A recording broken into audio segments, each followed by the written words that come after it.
Sonic the Hedgehog has a long and wild history across gaming, but during the early 2000s, one of his most important homes was ironically the Nintendo GameCube. There was everything from remastered classics all the way to innovative new adventures. But Sonic being available on the GameCube signaled the end of the console war that pitted Sega and Nintendo against each other for too long. And the first game to release on the GameCube was Sonic Adventure 2 Battle, which released in North America on February 12, 2002, in Japan on December 20th, 2001, in Europe on May 3rd, 2002, and in Australia on May 23rd, 2002. Sonic Adventure 2 was the first Sonic game to come to Nintendo's home consoles. In this game, you get to see two sides of the same story. On the hero side, you get to see Sonic, Tails, and Knuckles as they try and stop Eggman. And on the dark story, you get to see Eggman, Shadow, and Rogue as they work on their own plans to conquer the world.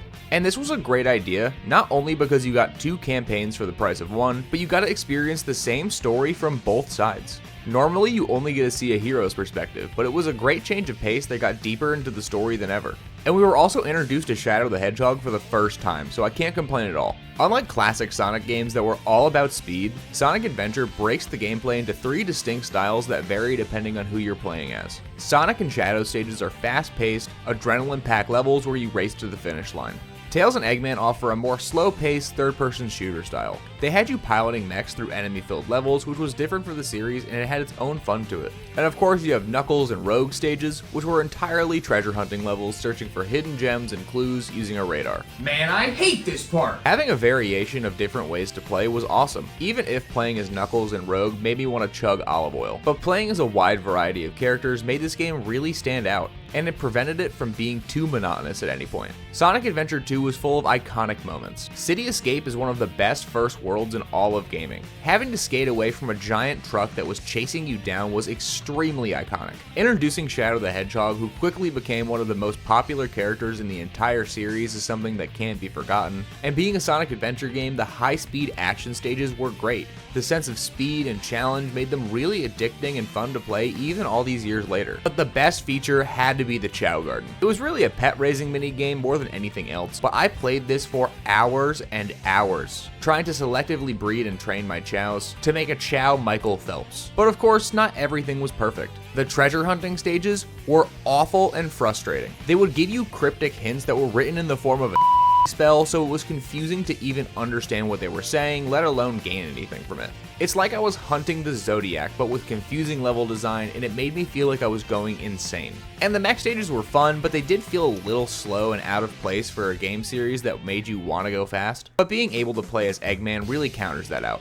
It was an early 2000s game, and a lot of companies were finally starting to get into 3D gaming, and it really feels like it. Battling the camera to be able to see what you're doing is horrible, but since it was 20 years ago, it gets a pass. The fact that Sega hasn't gone out and remade this game or its predecessor is really surprising. If you've never played this before, I think it's really fun to check out, even if it is frustrating. And it also has one of the best soundtracks ever, so that's a win too. There are plenty of ways to play this, so I absolutely recommend checking it out. Sonic Mega Collection released on November 12th, 2002 in North America, December 19th, 2002 in Japan, March 7th, 2003 in Europe, and April 3rd, 2003 in Australia. Sonic Mega Collection was a greatest hits compilation of Sonic's earlier adventures, featuring the first three iconic Sonic the Hedgehog games, Sonic and Knuckles, and a few other classics like Sonic Spinball. It was all about revisiting Sonic's glory days, the collection that offered fans the chance to play some of the best side-scrolling games from the Sega Genesis. All of these titles are looked upon fondly for good reasons, and to get a chance to play all of them on the GameCube was even better.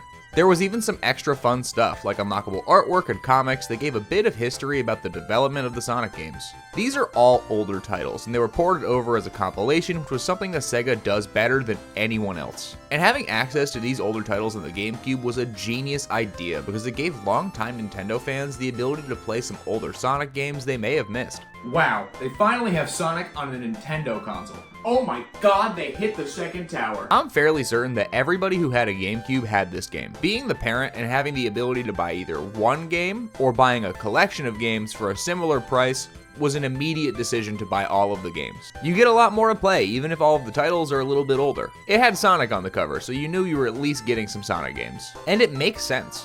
Being able to play all of the original Sonic trilogy plus a bunch of extras on one disc was an incredible draw. It had all of the simplicity and tight controls of these 2D games and was a refreshing contrast to the more experimental 3D offerings at the time. The only real downside of getting the Mega Collection was that it didn't include any significant upgrades or additions. It was a collection of legacy content and nothing more, which was fine, but if they added something new, I'm sure that would have been even better. And it would have given people a reason to want to get this game to this day. But you can play these games anywhere. I had Sonic the Hedgehog on my LG NV2. They put this Hedgehog anywhere he would fit at the time. But considering you can play these games anywhere nowadays, I wouldn't say that the Mega Collection was worth checking out, but at the time it was an incredible deal. Sonic Adventure DX released on June 17th, 2003 in North America, June 19th, 2003 in Japan, and June 27th, 2003 in Europe and in Australia. Sonic Adventure DX was a remaster of the original Sonic Adventure game, which was originally released for the Dreamcast. The plot follows Sonic and all of his friends as they try and stop the ancient, water-based creature Chaos from being unleashed by Eggman to destroy the world.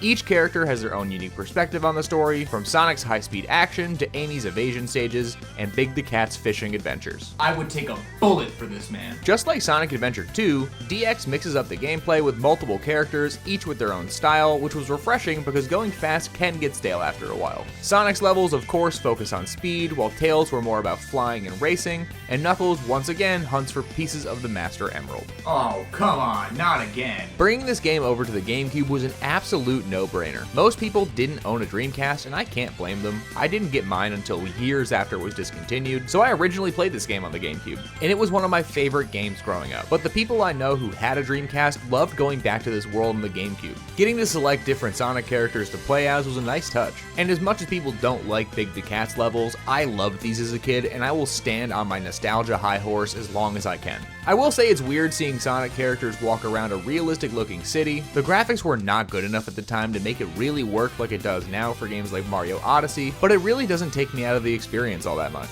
I still like going back and playing this game now, but it does feel dated. At the time, the game was praised, but as time went on, other 3D games came out and the controls really started to feel like they were lacking. The camera issues carried over from the last game, which led to plenty of frustrating points. It's hard to have a camera follow a character who's supposed to go that fast. It could be my nostalgia for the game, or it could be the fact that I genuinely think it's fun even with the issues, but I think it's a great time. The ability to play as different characters was nice, and seeing how they each had their own story really brought it together. I'm hoping that we can all collectively come together and decide to bully Sega until they remake this game and Adventure 2. But as time goes on, it seems less and less likely that that's going to happen. But maybe we can get them to make a Sonic Adventure 3. That would be the life. Sonic Heroes, released on January 5th, 2004 in North America, December 30th, 2003 in Japan, February 6th, 2004 in Europe, and February 13th, 2004 in Australia. Sonic Heroes was a bold new choice for the series. In this game, you didn't just control one character, you controlled 3 at the same time. Sonic Heroes follows 4 different teams of 3 characters as they race through levels to stop Eggman. There's Team Sonic, Team Dark, Team Rose, and Team Chaotix. Each with their own unique stories and motivations, but all with one goal: saving the world. The game is different than any other Sonic game previous, and it's all about switching between one of your 3 characters to tackle different obstacles along your path. Now, I have played this game through at least 10 times throughout my life, and I do not understand why people don't talk about it more.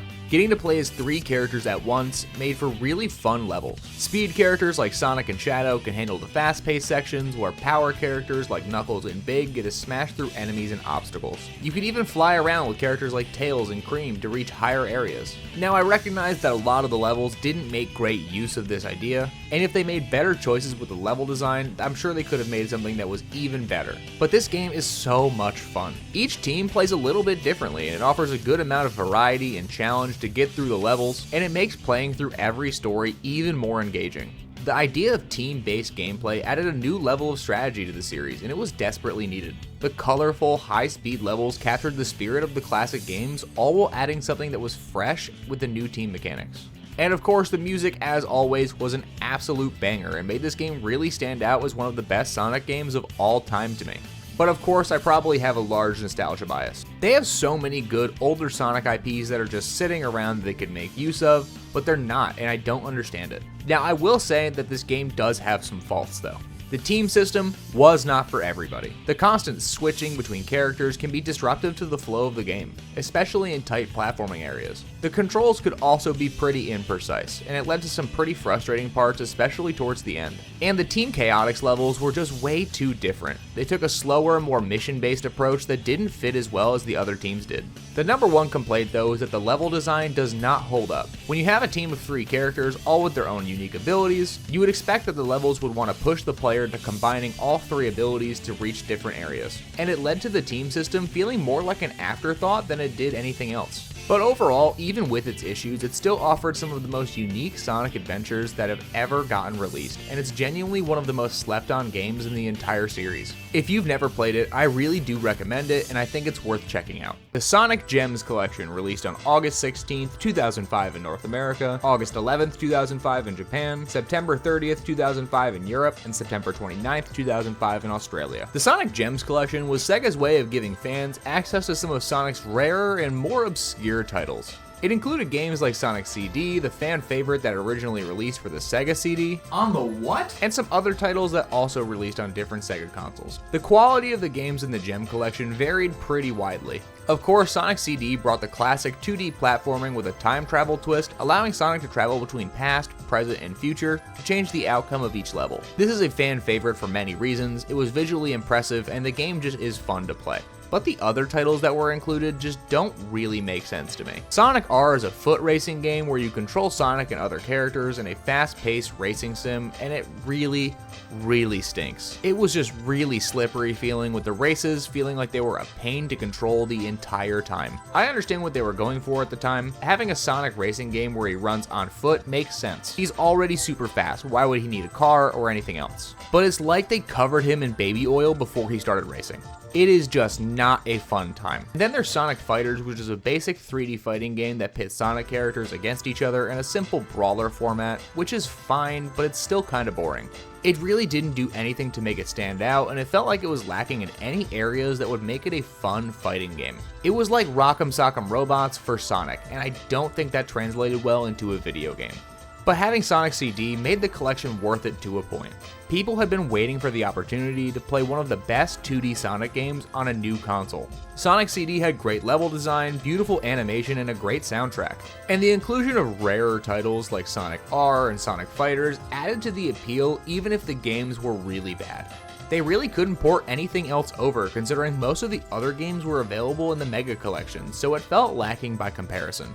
But having all 3 of these titles available on the GameCube was worth it, even if these games weren't on your radar beforehand. I would personally check out these games, even if they aren't that great. They're a great look back on what made Nintendo win the console wars. Shadow the Hedgehog released on November 15th, 2005 in North America, December 15th, 2005 in Japan, November 18th, 2005 in Europe, and December 1st, 2005 in Australia. Now, Shadow the Hedgehog is a spin-off that focuses on Shadow from Sonic Adventure 2 as he grapples with his identity in the past, all while being strapped to the teeth. What did you say? Yeah, Shadow the Hedgehog is a combination of a Sonic game and a third-person shooter, which is a wild statement to say. The fact that this game got approved and made is crazy to me, but I love it. The game takes on a much darker tone, combining Sonic's platforming with third-person shooting mechanics to make an experience that exists. Depending on how you play and the choices you make throughout the game, you can unlock one of several different endings, which affect the ultimate outcome of Shadow's story. You race throughout the levels, blast enemies, and choose between working with either the Black Arm aliens, Eggman, or Sonic and Friends. This gave the game loads of replay value. The actions you take directly affect what happens in the game, which is something that for the time was wild, but nowadays is something that's pretty standard. Shadow the Hedgehog was a far more mature title than any Sonic game we'd ever gotten prior. And the fact that it had a branching storyline as well as the opportunity to explore Shadow's mysterious past made it a cult classic. Getting to see Shadow take the spotlight was great. He had become a huge character after Sonic Adventure 2, and this was an interesting way to give fans more of what they wanted. Now, I am still baffled by the fact that this got made. When you think of a Sonic game, you definitely don't think of a third-person shooter in this fashion.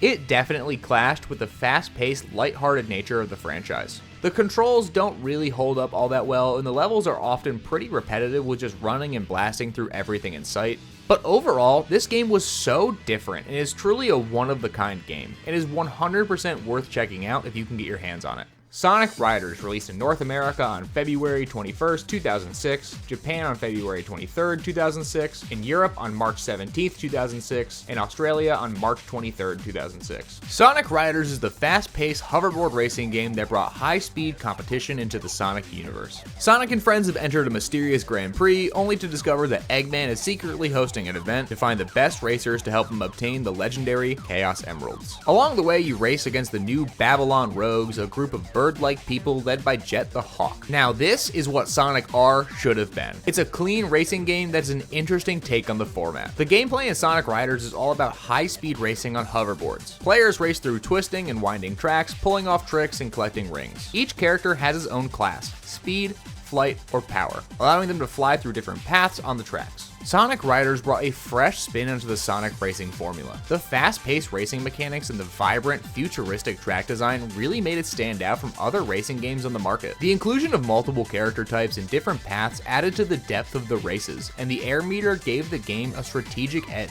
And the introduction of new characters gave the game some interesting options for a character selection. Now, it took me a long time to actually get used to this game. I remember picking it up as a kid and not being able to understand what was happening. It does not control as intuitively as you would think, but once you get a handle on the controls, it is a really fun time. For a while, I wrote this game off for not being great, but I'm really glad I gave it a second look. If you can get through the steep learning curve, it really stands out as a pretty great racing game. I used to make an unfair comparison trying to compare this game to Mario Kart, and it really isn't like Mario Kart, and it doesn't try to be. The real problem this game has is that it doesn't teach you how to play the game, and the only real way to learn to play the game was either to watch a YouTube video about it or to read the manual from cover to cover. Having such a steep difficulty curve on a game that was supposed to be a simple racing game really makes it hard to navigate. And it did have a story mode which was fun, but it was a bit short and underdeveloped. I wish it had more content to play through, but I can't really complain because having a story mode in general was a nice touch. This game struggled because it got compared to other racing games at the time, and it really wasn't like anything we had seen before. Like I've said for a lot of these games, I wish they would take another crack at trying to remake it. Now, it did have a sequel on the Wii, which was a better version to me, but overall, I wish they would take another stab at this instead of putting Sonic in a cart and just telling him to race. Not every game series needs to have a kart racer, and I think Sonic is a great example of that. He's fast to begin with, why are we giving him a cart? But from the beloved classic adventures of Sonic Adventure 2 Battle and Sonic Adventure DX to the unique experiments of Shadow the Hedgehog and Sonic Riders, Sonic's GameCube era had something for everyone. Whether you were a longtime fan or you just hopped on board for the first time, this era delivered some of the most memorable and bold Sonic titles in history. And as always, thank you for watching. I hope that you and your family have an incredible rest of your day, and if you like anything you saw here, please consider subscribing.